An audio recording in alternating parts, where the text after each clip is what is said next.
Hi guys, welcome back to Ria's channel. This is just a short video taken last December.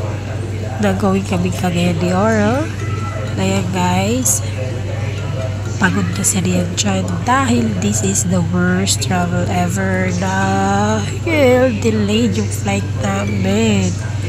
At yan, buti na lang may dalang cellphone at nakapaglaro-laro pa siya. So, yan, medyo masakit na din yung eyes niya dyan. Inaantok na. Mag-alas 12 na yata yan at that time. Yan, pagod na rin si mami kaya nakatungtong na sa Manleta yung paa. At tingnan mo, ang daming tao dyan na delayed lahat ng flight from Davao to Cebu to Iloilo to Manila. Delayed yung flight. So, yan. Busy pa rin si Rain sa kalalaro.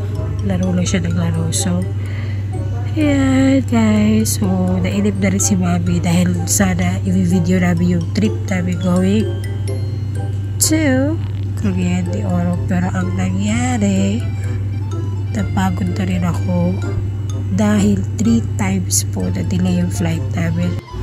Pag-pasensyahan nyo na guys habang nag-voice over si mami. Ayan guys, halatang may sipon, may ubo at maga yung lalamunan.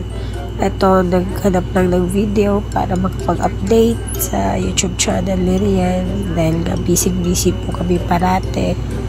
At ayan na nga guys, ito sa video namin. Ito, nakatulog na rin din sila dahil madaling araw na po. Magti 3 AM at that time na po. Actually, mga 3 something na kami nakalipad. Kaya, pagod na pagod kami sa biyahe. Ayan, finally, nakasakay din kami. Ayan, hindi ko na video lahat yung travel moments namin dahil nga nakakabad trip din talaga pag nadidelay yung flight. So, ayan, kahit na gano'n, masaya naman si Rian. So, see ya ulit guys.